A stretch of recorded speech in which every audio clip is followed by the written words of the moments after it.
नमस्कार दोस्तों, स्वागत है आप सभी का आज के मुख्य समाचार के इस वीडियो में, जहां हम आपके लिए हर दिन लेकर आते हैं देश और दुनिया की तमाम बड़ी खबरें। एक एक करके 50 बड़ी खबरों को सिर्फ 10 मिनट में जानेंगे। वीडियो के साथ अंत तक बने रहें। साथ ही आपसे एक छोटी सी रिक्वेस्ट है, अगर आपने अभी तक इस वीडियो को लाइक नहीं किया तो लाइक जरूर कर दे। साथ ही वीडियो के नीचे दिए गए लाल रंग के सब्सक्राइब बटन को जरूर दबा दें और इस घंटी को भी दबाएं ताकि आपको दिन भर की बड़ी खबरों की जानकारी लगातार मिलती रहे। तो चलिए दोस्तों, वीडियो को फटाफट शुरू करते हैं। तो अब नहीं कराना होगा कोई टेस्ट। यह मास्क 90 मिनट में बता देगा कि आप कोरोना से संक्रमित है या नहीं। जी हाँ, कोरोना वायरस को लेकर रोज नए नए प्रयोग हो रहे हैं। दुनिया भर के वैज्ञानिकों की पूरी कोशिश इस घातक संक्रमण पर काबू पाने की है। इस कड़ी में MIT और हार्वर्ड यूनिवर्सिटी के इंजीनियरों ने एक ऐसा मास्क डिजाइन किया है जिसे पहनने के 90 मिनट के अंदर पता चल जाएगा कि आपको कोरोना है या नहीं। जी हाँ, जैसे ही आप इस मास्क को पहनेंगे, मास्क पहनने के 90 मिनट के भीतर आपको पता चल जाएगा कि आप कोरोना से संक्रमित है या नहीं। एक रिपोर्ट में कहा गया कि यह मास्क छोटे और नष्ट किए जाने वाले ऐसे सेंसरों से बना है कि मास्क पहनने के बाद आपको सेंसर एक्टिवेट करना होगा। मास्क के भीतर पानी का एक छोटा पैकेट लगा होता है जो बटन दबाने पर पानी रिलीज करता है।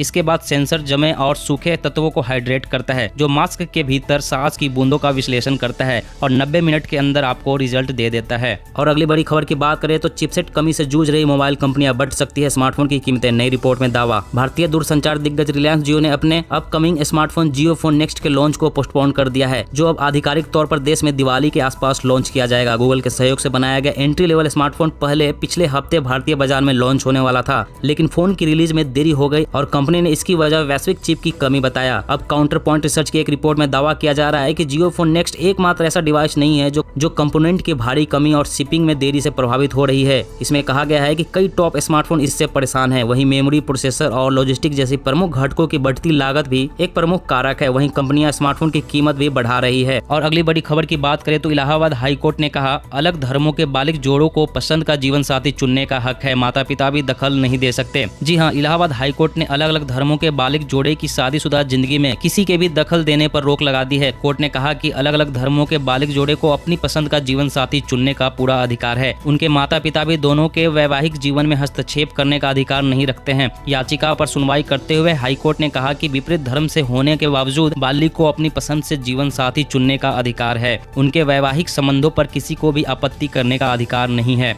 और अगली बड़ी खबर की बात करें तो 24 और मिराज 2000 लड़ाकू विमानों को खरीदने जा रहा है भारत। एयर स्ट्राइक व कारगिल में दिया था पाक को दर्द। जी हाँ, जिस मिराज 2000 लड़ाकू विमानों ने कारगिल युद्ध का पासा पलट दिया था, जिसने पाकिस्तान के धरती में घुसकर जैश के आतंकी ठिकानों को ध्वस्त किया था, उस बेड़े की ताकत और बढ़ने वाली है। भारतीय वायुसेना 24 सेकेंड हैंड मिराज के साथ अपने लड़ाकू बेड़ों को और मजबूत करने वाली है। मामले से परिचित लोगों ने कहा कि भारतीय वायुसेना चौथी पीढ़ी के लड़ाकू विमानों के अपने पुराने बेड़े को मजबूत करने के प्रयास में दसॉल्ट एविएशन द्वारा बनाए गए 24 सेकेंड हैंड मिराज 2000 लड़ाकू विमानों का अधिग्रहण करने और साथ ही विमान के अपने 2 मौजूद स्क्वाड्रनों के लिए सुरक्षित पुर्जे भी हासिल करने की तैयारी में है। और अगली बड़ी खबर की बात करें, कोरोना से जंग जीतेगी दुनिया, वायरस के खतरनाक डेल्टा वेरिएंट के खिलाफ भी असरदार है वैक्सीन। जी हाँ, कोरोना वायरस के डेल्टा वेरिएंट की वजह से अस्पताल में और आपातकालीन विभाग में मरीजों को भर्ती होने से रोकने के लिए कोरोना वायरस वैक्सीन कारगर है। नेशनल डेटा का उपयोग करने वाले शोध से संकेत मिलता है कि फाइजर और जॉनसन एंड जॉनसन की वैक्सीन की तुलना में मॉडर्ना वैक्सीन डेल्टा वेरिएंट के खिलाफ काफी अधिक प्रभावी है। गौरतलब है कि दुनिया भर में डेल्टा वेरिएंट तेजी से फैल रहा है।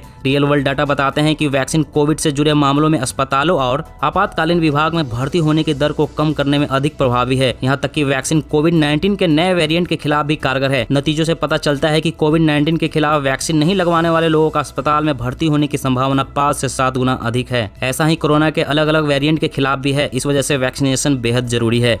और अगली बड़ी खबर की बात करें तो राम मंदिर अयोध्या में अंतिम चरण में है। राम मंदिर की नींव का काम 2023 तक भक्त कर सकेंगे रामलला के दर्शन। जी हाँ, राम नगरी अयोध्या में मंदिर निर्माण का काम तेजी से चल रहा है। पहले चरण का काम पूरा हो चुका है। नींव का कार्य अंतिम दौर पर पहुंच चुका है। श्री राम जन्मभूमि मंदिर ट्रस्ट और इंजीनियरों की टीम ने पूरे काम को मीडिया के सामने सार्वजनिक किया है। इस दौरान ट्रस्ट के महासचिव चंपत राय ने बताया कि राम मंदिर निर्माण की नींव भराई का काम आखिरी स्टेज पर है। अब तक 46 लेयर पड़ चुकी है। साथ ही चंपत राय ने यह भी बताया कि दिसंबर 2023 तक सभी भक्त रामलला के दर्शन कर सकेंगे।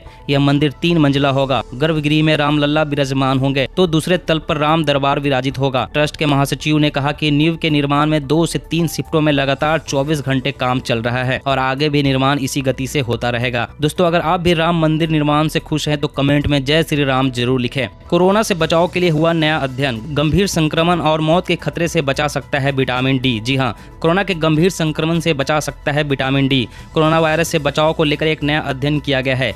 इसमें कोरोना के गंभीर संक्रमण की रोकथाम में विटामिन डी की भूमिका पाई गई है। अध्ययन के अनुसार शरीर में विटामिन डी की पर्याप्त मात्रा रहने से न सिर्फ संक्रमण को गंभीर होने से रोका जा सकता है, बल्कि मौत के खतरे से भी बचाव हो सकता है। यह निष्कर्ष एक अंतर्राष्ट्रीय अध्ययन के आधार पर निकाला गया है। शोधकर्ता ने कहा, हमारा अध्ययन विटामिन डी सप्लीमेंट के इस्तेमाल का समर्थन करता है। इसके सेवन से न सिर्फ हड्डियों और मांसपेशियों की सेहत को दुरुस्त रखा जा सकता है, बल्कि कोरोना के खिलाफ सुरक्षा भी मुहैया हो सकती है। और अगली बड़ी खबर की बात करें तो आयरन सप्लीमेंट का बच्चों के विकास और मानसिक क्षमता में नहीं होता फायदा। रिसर्च। जी हां, बच्चों के शारीरिक और मानसिक विकास को तेज करने के नाम पर इन दिनों बाजार में कई प्रकार के फूड सप्लीमेंट मौजूद है। इसके आकर्षक विज्ञापन और तुरंत फायदा पहुंचाने वाले दावों पर भरोसा कर लोग इनका खूब यूज भी कर रहे हैं। लेकिन ग्रामीण इलाकों में की गई स्टडी से यह बात सामने आई है कि आयरन सप्लीमेंट छोटे बच्चों को भले ही एनीमिया दूर करने में मददगार साबित होता है, लेकिन उनके विकास और मानसिक क्षमता या व्यवहार पर उसका कोई असर नहीं होता। बता दें कि बच्चों में एनीमिया यानी कि खून की कमी की रोकथाम के लिए दुनिया भर में वैश्विक गाइडलाइंस के तहत आयरन सप्लीमेंट दिया जाता है। शोधकर्ताओं ने बच्चों की मानसिक तथा तंत्रिका विकास के साथ उनके विकास यानी कि लंबाई और वजन का विश्लेषण किया। उन्होंने पाया कि आयरन सप्लीमेंट का इन गतिविधियों पर कोई असर नहीं हुआ। और अगली बड़ी खबर की बात करें तो वीवीआईपी की सुरक्षा में पहली बार तैनात होगी महिला सीआरपीएफ कर्मी, जल्द शुरू होगा ट्रेनिंग। जी हां, देश में पहली बार वीवीआईपी सुरक्षा के लिए सीआरपीएफ की महिला कर्मियों को तैनात करने की योजना तैयार की गई है।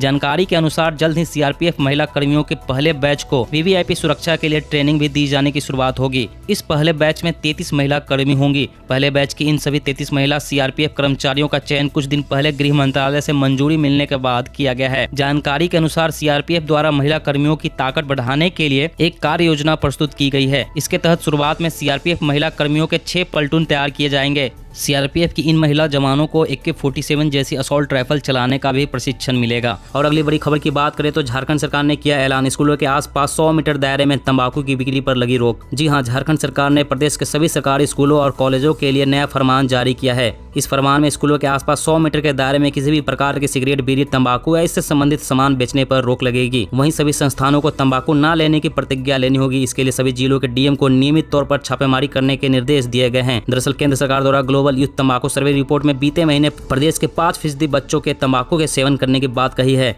वे किसी न किसी रूप में तंबाकू का सेवन करते हैं। इसके बाद झारखंड सरकार ने राज्य के स्कूलों और शिक्षण संस्थानों के 100 गज के दायरे में बिकने वाले तंबाकू के उत्पादों पर सख्ती से रोक लगाने के निर्देश जारी कर दिए हैं। और अगली बड़ी खबर की बात करें तो रेल यात्रियों के लिए बड़ी खुशखबरी है। आग और धुएं से यात्रियों को बचाएंगे रेलवे के नए कोच, नहीं कम पड़ेगी ऑक्सीजन। जी हाँ, ट्रेन में आग लगने से होने वाली घटनाओं से सावधानी बरतने के लिए भारतीय रेलवे अब ऐसे कोच का इस्तेमाल करने जा रहा है जो यात्रियों के लिए सुरक्षा दृष्टिकोण से बेहतर होंगे। बता दें कि ट्रेन में आग की घटनाओं को रोकने के लिए अब रेलवे नए कोचों में स्मोक डिटेक्टिंग सिस्टम का प्रयोग करेगी। इस तरह के कोच पंजाब के कपूरथला रेल कोच फैक्ट्री में तैयार किए जा रहे हैं। इन नए कोचों के अपडेट होने की वजह से यात्रियों की सुरक्षा और बेहतर तरीके से हो सकेगी। ये नए कोच यात्रियों को आग की लपटों और नुकसानदायक जहरीले धुएं से बचाने में मददगार साबित होगी। दरअसल आग लगने की वजह से कोच में जहरीला धुआं इस तरह से फैलता है कि यात्रियों को सांस लेने में परेशानी होने लगती है। ऐसे में ऑक्सीजन की कमी से यात्रियों का दम घुटने लगता है। लेकिन तैयार किए जा रहे नए कोच में लगे स्मोक डिटेक्टिंग सिस्टम इस तरह की स्थिति में यात्रियों की जान बचा सकेगा।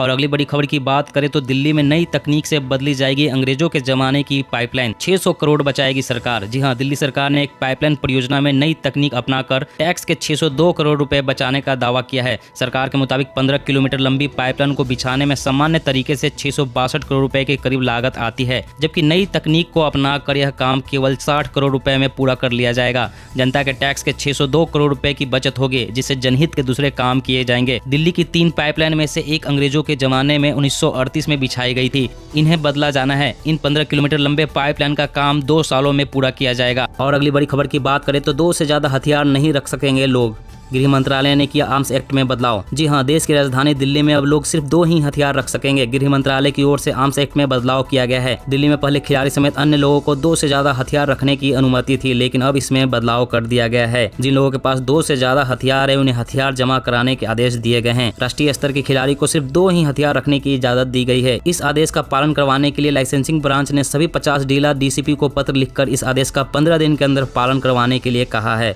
जिन लोगों के पास 2 से ज्यादा हथियार है उन्हें 15 दिन के भीतर किसी भी पुलिस स्टेशन या आर्म्स डीलर के पास जाकर हथियार जमा कराने होंगे। और अगली बड़ी खबर की बात करें तो ऊन और मुर्गी के पंख से बनेगा पशुओं के लिए चारा व उर्वरक, वैज्ञानिकों ने विकसित की खास विधि। जी हाँ, भारतीय वैज्ञानिकों ने मानव बाल, ऊन और मुर्गी के पंखों जैसे केराटिन अपशिष्ट को उर्वरकों और जानवरों के चारे में बदलने के लिए एक नया टिकाऊ किफायती समाधान विकसित किया है। भारत हर साल बड़ी मात्रा में मानव बाल, मुर्गी के पंखों को अपशिष्ट और ऊन के अपशिष्ट का उत्पादन करता है। इन अपशिष्ट को फेंक दिया जाता है, जमीन में दबा दिया जाता है, लैंड फिलिंग के लिए इस्तेमाल किया जाता है या जला दिया जाता है, जिससे पर्यावरणीय खतरे, प्रदूषण और सार्वजनिक स्वास्थ्य के लिए खतरा बढ़ जाता है और ग्रीन हाउस गैस उत्सर्जन में वृद्धि होती है। ये अपशिष्ट अमीनो एसिड और प्रोटीन के सस्ते स्रोत हैं जो पशु चारा और उर्वरक के रूप में उपयोग किए जाने की उनकी क्षमता को रेखांकित करते हैं। दोस्तों, आज की खबरों में बस इतना ही। इसी तरह हर रोज काम की खबरें जानने के लिए आप हमेशा हमारे साथ जुड़े रहें। हमारे साथ जुड़ने के लिए वीडियो के नीचे दिए गए लाल रंग के सब्सक्राइब बटन को दबा लें, साथ ही इस घंटी को भी दबाएं ताकि आपको हर खबर की सटीक जानकारी समय पर मिल सके। जय हिंद, जय भारत।